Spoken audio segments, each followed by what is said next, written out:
Let's explore the concept of JavaScript function binding, specifically focusing on the bind method. This method is a powerful tool for controlling how functions are executed, particularly in regards to the this keyword. We'll dive into what bind does, how it works, and why it's so useful. The bind method creates a new function with a specific, this value, and potentially some preset arguments. This new function, when called, will execute the original function but with a modified context. The basic syntax looks like this. We have an original function and we call the bind method.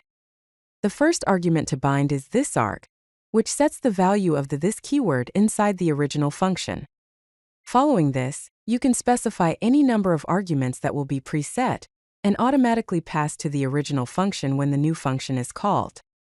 However, it's important to note that bind does not execute the function immediately, it simply returns a new bound function.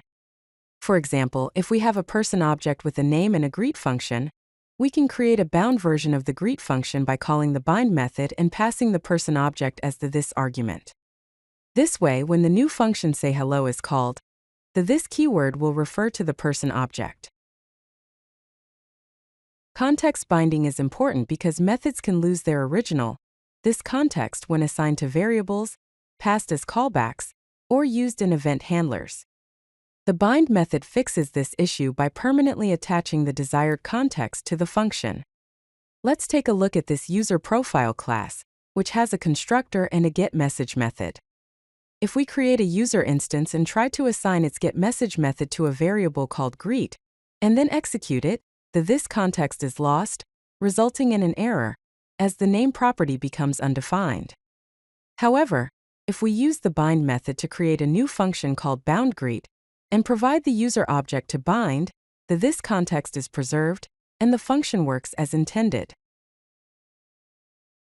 The bind method is particularly useful when working with callbacks and event handlers. In this example, we have a video player class with a togglePlay method.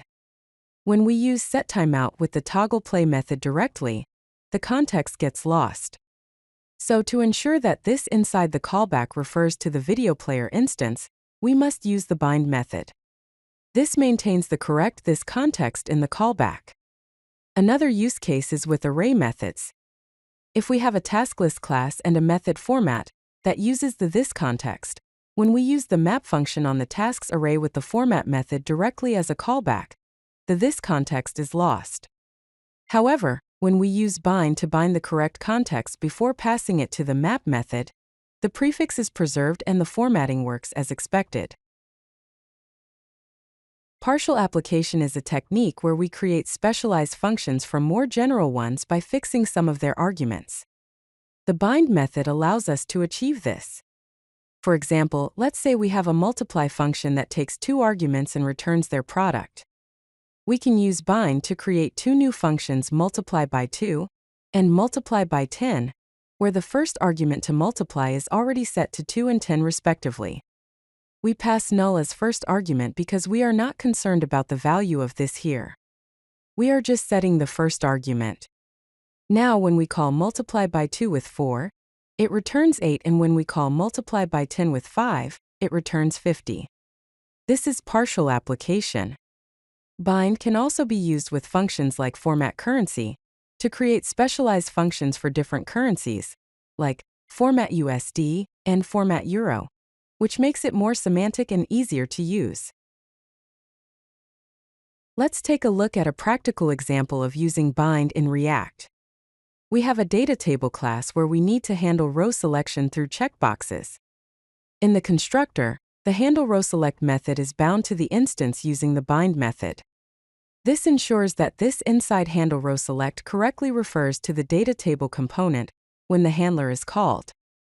In the render method, the row ID is partially applied to the handleRowSelect method every time a checkbox is rendered.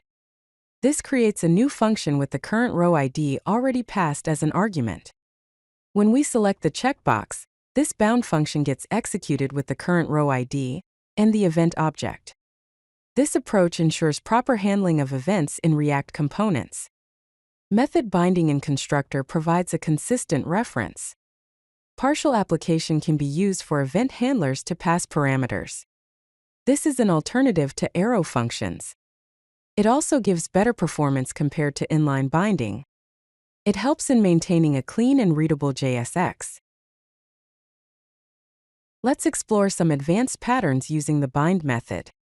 In the method chaining pattern, we use bind to create partially applied builders, in this case a query builder, that will return new query builder object on every execution. The where method returns a new builder with the where clause applied to it. Similarly, the limit method returns a new query builder object with the limit applied to it. Using bind, we are creating new specialized functions user query and admin query that already contain the type clause. We can then chain other methods on it. This pattern helps us create readable code and also allows us to build complex queries with less code.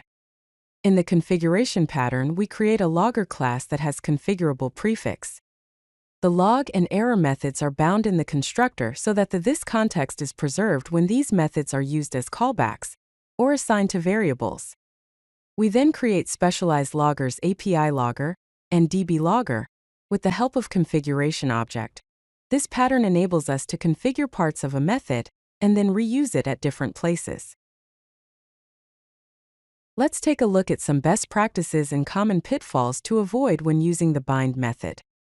The best practices includes binding methods in the constructor for class components to avoid recreation on every render, using bind for partial application to create specialized functions, using null as a context when only argument binding is needed, caching bound functions when they're used in multiple places for performance improvement, and considering alternatives such as class fields or arrow functions in modern JavaScript.